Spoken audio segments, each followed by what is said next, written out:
میرا نام آمنہ ہے۔ میں ایک غریب گھر سے تعلق رکھتی ہوں۔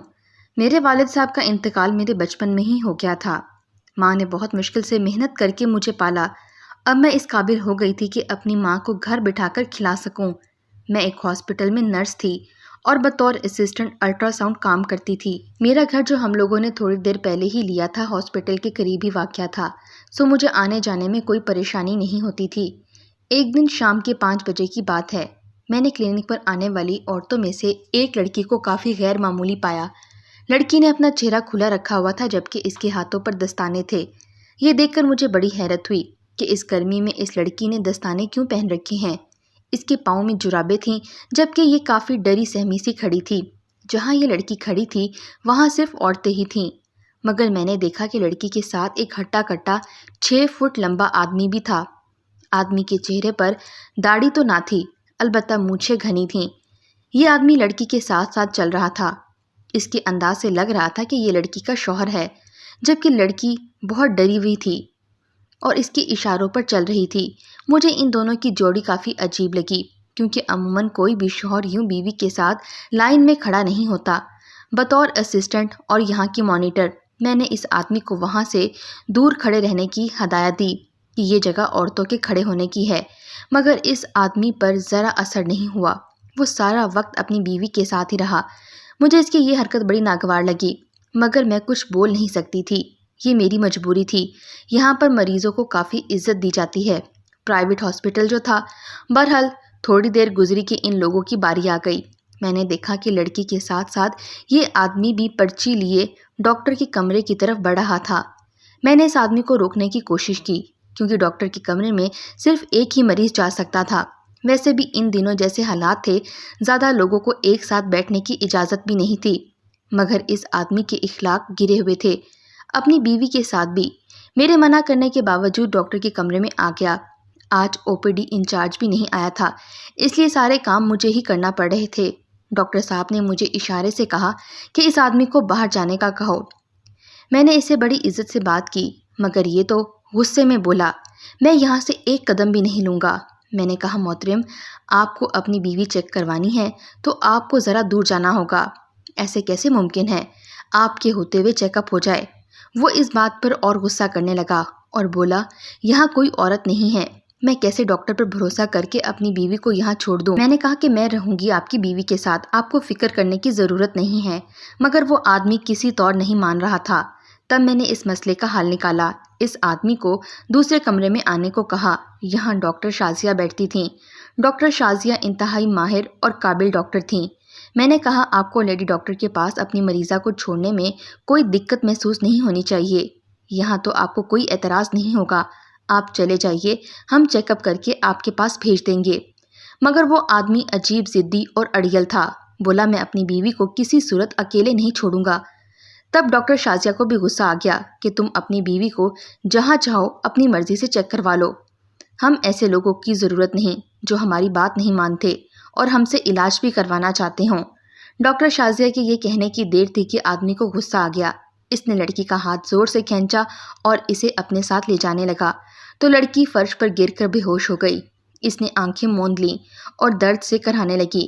یہ دیکھ کر اس آدمی کو ذرا رحم آ گیا اور بولا، میں جا رہا ہوں، جلدی سے اسے چیک کرو اور دیکھو کیا مسئلہ ہے، ورنہ تم لوگوں کے ساتھ اچھا نہیں ہوگا۔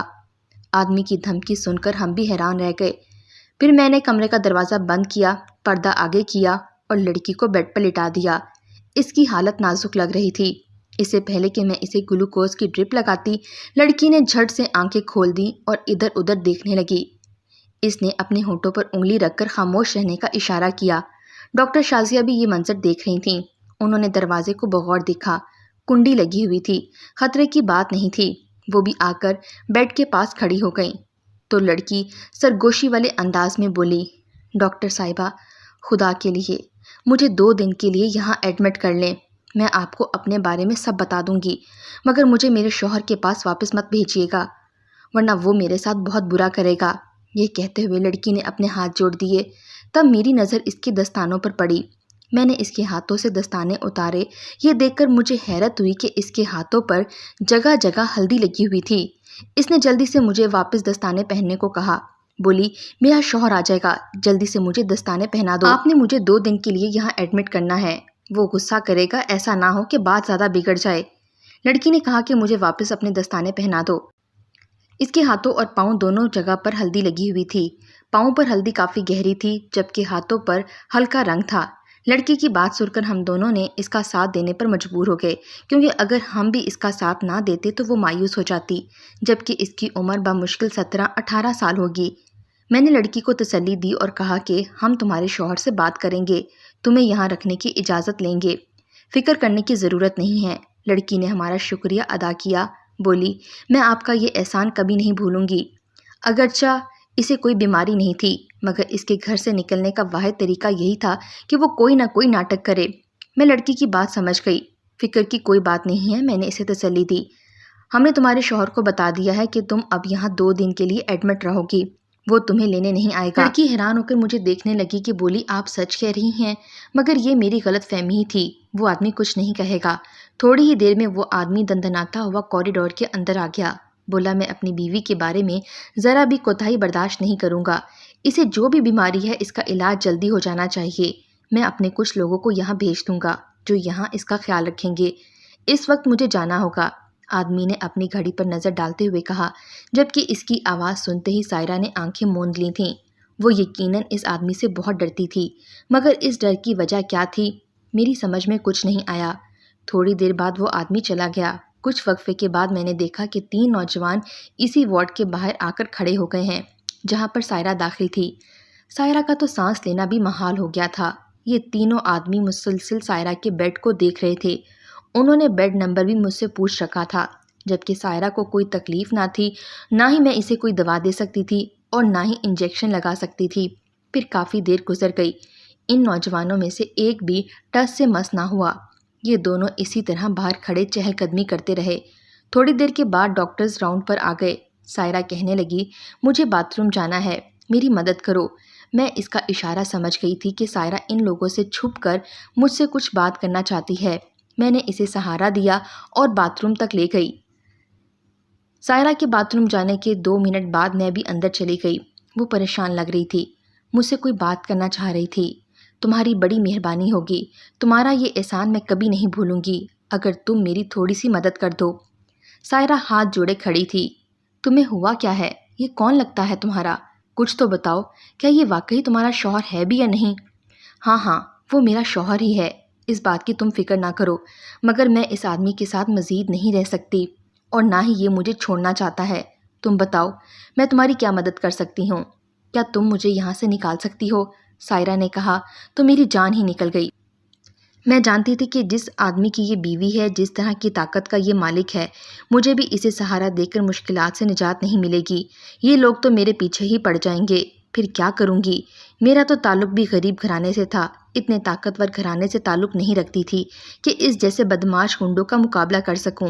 یہ سوچ کر میں نے ٹھنڈی سانس بھری۔ سائرہ، میں تمہاری مدد کروں گی، لیکن کیسے؟ تم ایسا کرو، مجھے اپنی چادر دے دو، تھوڑی دیر کے لیے میرے بیڈ پر لیٹ جاؤ، میں یہاں سے چلی جاؤں گی، تم پھر یہاں کے حالات سنبھال لینا۔ پاگل ہو گئی ہو کیا؟ میں ایسا نہیں کر سکتی، وہ نوجوان نظریں جمائے بیٹھے ہیں، وہ فوراً پہچان لیں گے، ابھی تو ڈاکٹرز بھی چلے گئے ہوں گے، میں نے کہا۔ بہرحال میں نے اس کا یہ حل نکالا کہ تھوڑی دیر کے لیے کمرہ بند کیا اور ایک بیڈ کو وارڈ سے باہر نکال دیا۔ بیڈ کا نمبر وہی رہا، لیکن بیڈ کو کھڑا کر کے میں نے دوسری طرف کر دیا، جبکہ سائرہ والے بیڈ کی جگہ ایک اور بیڈ آ گیا، کیونکہ وہ لوگ ہاسپٹل کے قوانین سے مجبور تھے، اندر نہیں آ سکتے تھے، اس لیے انہوں نے صرف بیڈ نمبر پر ہی نظر رکھی ہوئی تھی، جبکہ سائرہ کی جگہ اب کوئی اور عورت آ گئی تھی۔ یہ ایک بوڑھی عورت تھی۔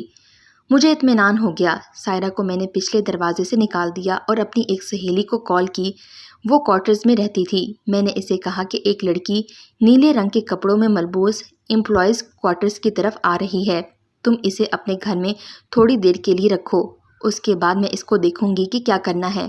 ان لوگوں کے ہوتے ہوئے میں زیادہ فون پر بات نہیں کر سکتی تھی، ان کی نظریں مسلسل مجھ پر تھیں۔ 1-2 بار میں سائرہ کو باتھ روم لے کر گئی تھی، ان لوگوں نے مجھے غور کر کے دیکھا تھا، مجھے بہت ڈر لگ رہا تھا۔ میرا گھر ایک ہی کمرے پر مشتمل تھا جہاں پر میں اور میری والدہ رہتی تھیں، اور یہ ہاسٹل کے بالکل قریب واقع تھا۔ ہر بات کی تسلی کر لینے کے بعد رات کے 11 بجے جب میں فارغ ہوئی تو سائرہ کو گئے ہوئے بھی کافی دیر ہو چکی تھی۔ میں نے اپنی سہیلی سے کہا تھا کہ وہ کسی سے اس بارے میں بات نہ کرے اور نہ ہی بار بار مجھے فون کرے۔ رات کے 11 بجے جب میں ہاسپٹل سے نکل رہی تھی مجھے لگا کوئی میرے پیچھے پیچھے آ رہا ہے۔ مجھے بہت ڈر محسوس ہوا، ان لوگوں سے پنگا لینے کا کیا انجام ہو سکتا تھا۔ میں نے دل میں سوچا مگر اب کیا ہو سکتا تھا۔ میں جلدی سے قدم بڑھاتی اپنے گھر پہنچ گئی۔ دروازہ کھٹکھٹاتے بہت سے خیالات میرے ذہن میں آ رہے تھے۔ جیسے ہی امی نے دروازہ کھولا کسی نے میرے سر پر زوردار ضرب لگائی اور میں نیچے گر گئی۔ 2 بندے ہمارے کمرے میں داخل ہو گئے۔ میں اپنا سر ملتی رہ گئی، اس کے بعد مجھے کوئی ہوش نہیں رہی۔ تھوڑی دیر کے بعد امی نے پانی کی چھینٹیں مار کر مجھے ہوش میں لایا۔ میں نے کہا کہ اماں کیا ہوا تھا؟